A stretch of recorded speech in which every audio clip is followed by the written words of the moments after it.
So we're in front of the Unitarian Church of Montreal, just setting up our picket signs for our little protest.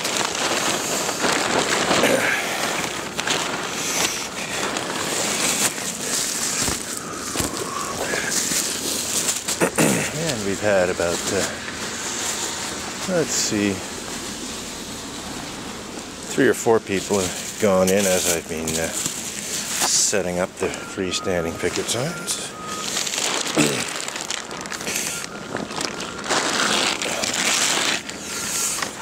So it is February, the 22nd of February, that is, 2015, and just beginning my alternative spiritual practice of protesting against Unitarian Universalist injustices and abuses and hypocrisy, including what can be properly described as Unitarian Universalist perversion of justice of various kinds, and perhaps the most egregious perversion of justice that I'm protesting this morning, as I have been for a couple of years now, is the fact that the Unitarian Universalist Association, in an effort to cover up and hide the fact that certain Unitarian Universalist ministers are in fact guilty of engaging in what Stikeman Elliott, barristers and solicitors litigation lawyer, describes as such despicable crimes as pedophilia and rape. They hired said litigation lawyer to have me served with a very arrogant and aggressive cease and desist demand letter, which falsely accused me of making unfounded and vicious allegations to the effect that ministers of the association engage in such despicable crimes as pedophilia and rape.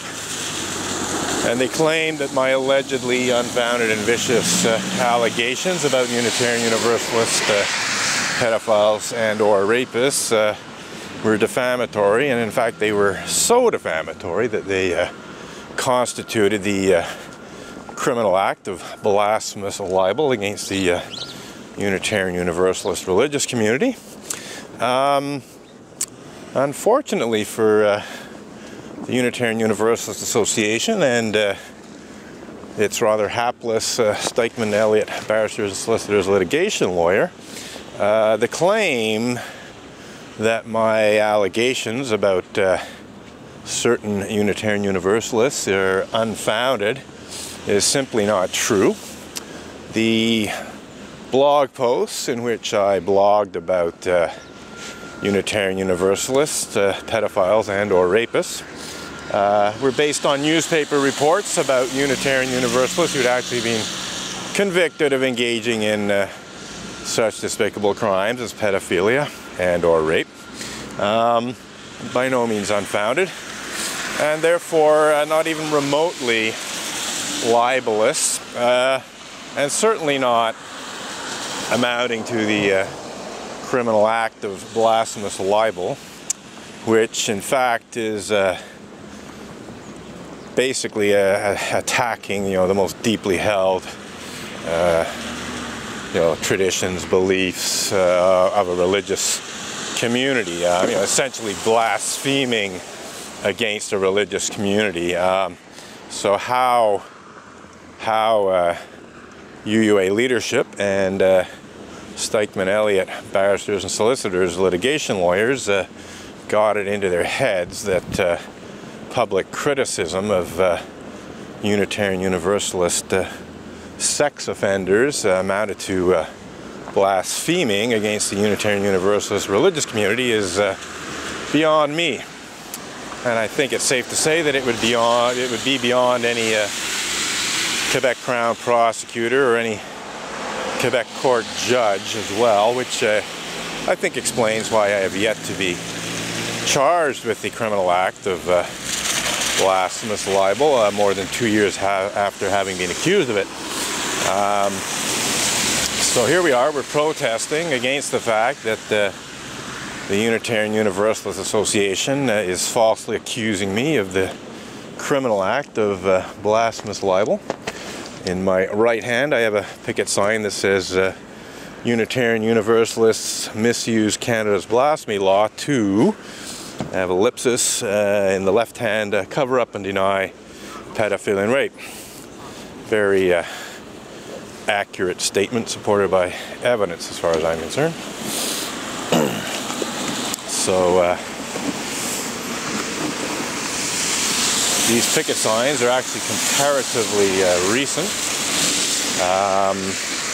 In fact, I only made them in the last few months. Prior to that, I addressed the issue with chalk slogans on the sidewalk. Chalk slogans that were repeatedly erased by John Inder, the president of the Unitarian Church of Montreal. And as far as I'm concerned, in erasing my chalk slogans that protest against Unitarian Universalist misuse of blasphemy law to cover up and deny pedophilia and rape committed by Unitarian Universalists, John Inder is essentially complicit in and a party to that cover-up and denial. He's trying to hide the cover-up and denial, which in turn, hides the fact that certain Unitarian Universalist ministers, to say nothing of certain Unitarian Universalist religious educators, are in fact guilty of engaging in such despicable crimes as pedophilia and rape, have been charged, tried, and convicted of sex crimes that, various forms of sexual abuse of children, rape, forcible rape, and so on.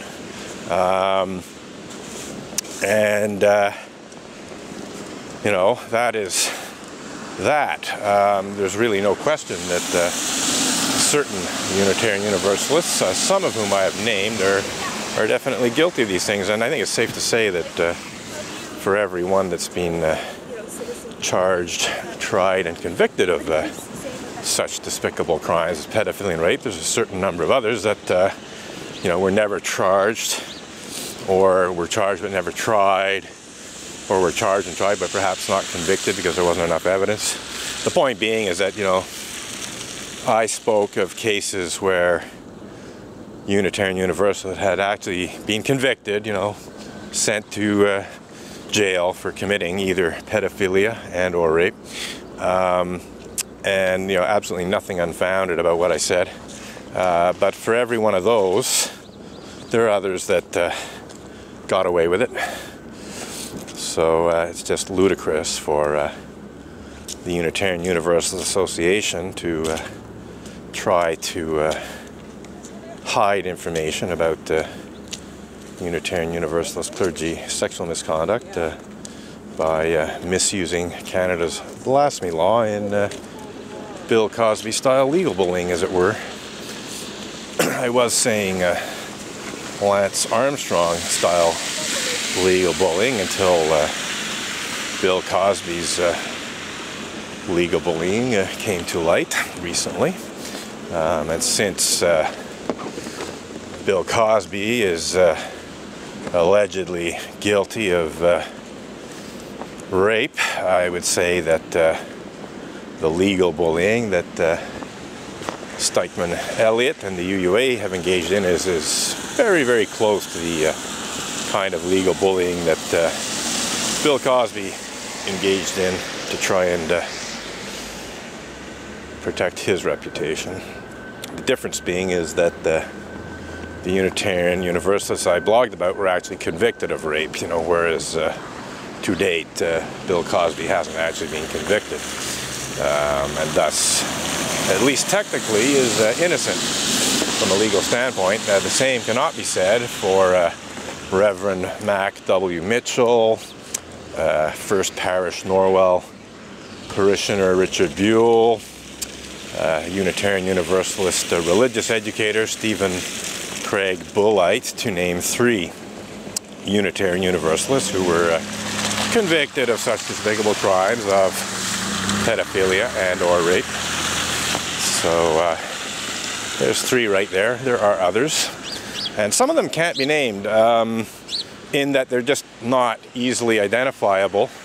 It's known that certain Unitarian Universalist ministers were actually convicted of such despicable crimes. Oh, thanks for the look of death. It's always appreciated. If I was you, I'd glare like that at the pedophiles and rapists and those people that are trying to cover up that stuff. They're the ones that deserve that kind of stuff. Hate speech? I'm just telling the truth about Unitarian Universalist clergy sexual misconduct and cover up thereof, and you're more mad at that than at the actual pedophiles and rapists, my dear. You just got the look of death again. So that is, young lady, just accused me of hate speech for saying Unitarian Universalists misuse Canada's blasphemy law to cover up and deny pedophilia and rape. An entirely truthful statement, supported by the actual legal documents that I was served with by a bailiff. There's absolutely nothing untruthful about it. If the UUA, that is the Unitarian Universalist Association, had not actually hired a Stikeman Elliott barristers and solicitors litigation lawyer, Maitre Marc-André Coulombe, to falsely accuse me of the archaic crime of blasphemous libel in an effort to cover up and hide the fact that certain Unitarian Universalist ministers are guilty of such despicable crimes as pedophilia and rape, well, I wouldn't have any justification for displaying these picket signs, which are, as I said, entirely truthful statements. One can quibble over the use of the term cover-up, but it's certainly an attempt to conceal and hide from public view the fact that Reverend Mac W. Mitchell and Richard Buell and other Unitarian Universalists were actually convicted of such despicable crimes as pedophilia and rape. And it's just, immoral, unethical,